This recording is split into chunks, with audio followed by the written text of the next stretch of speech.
பெரிய தமிழ் ஒரு காட்டு மிராண்டி பாஷை அப்படின்னு சொன்னாரு. ஆனா இன்னைக்கு ஒரு அமைச்சர் உங்களை பார்த்து காட்டு மிராண்டின்னு சொல்லும் பொழுது நீங்க அதை எதுக்குறீங்க, அதுக்கு எதிராக குரல் எழுப்புகிறீர்கள் அப்படின்னு சொன்னாங்க.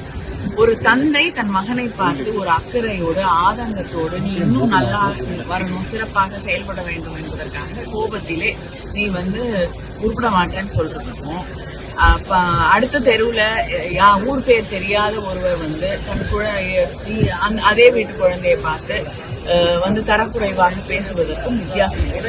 பெரியார் எதற்காக சொன்னார் என்பதை அம்மையார் நிர்மலா சீதாராமன் அவர்கள் புரிந்து கொள்ள வேண்டும். தமிழிலே அறிவியல் விஷயங்கள், தமிழிலே உலகம் முழுவதும் பரவி கொண்டிருக்கக்கூடிய புதிய விஷயங்கள், அறிவியல் சார்ந்த விஷயங்கள் தமிழ் மாணவர்களுக்கு தமிழ் வழியாக தமிழ் மக்களுக்கு சேர வேண்டும் என்பதற்காக அந்த காலத்திலேயே பழம்பெருமையை பேசிக் கொண்டிருக்காதீர்கள், புதிய விஷயங்களை தமிழிலே கொண்டு வாருங்கள் என்பதற்காக சொல்லப்பட்ட கருத்தை அடிப்படையிலேயே புரிந்து கொள்ளாமல் அவர்கள் புரிந்து கொள்ளக்கூடிய மொழியிலே சொல்ல வேண்டும் என்றால், பாரதியார் கூட மெல்ல தமிழ் சாகும் என்று ஒரு பேதை உரைத்தான் என்று அதே அக்கறையை அவர் வெளிப்படுத்துகிறார்.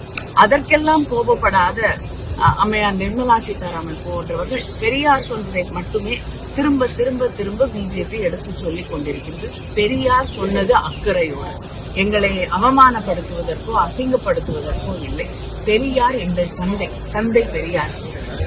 அவர் பேசுவதற்கும் இன்னொரு மாநிலத்திலே இருக்கக்கூடிய ஒரு அமைச்சர் தமிழர்களை பார்த்து காட்ட வேண்டிய அன்சிவிலைசேஷன் பேசுவதற்கும் வித்தியாசம் இருக்கிறது என்பதை அவர்கள் புரிந்து கொள்ள வேண்டும். அவமானப்படுத்துவதற்கும் அக்கறைக்கும் வித்தியாசம் இருக்கிறது என்பதை அவர்கள் புரிந்து கொள்ள வேண்டும்.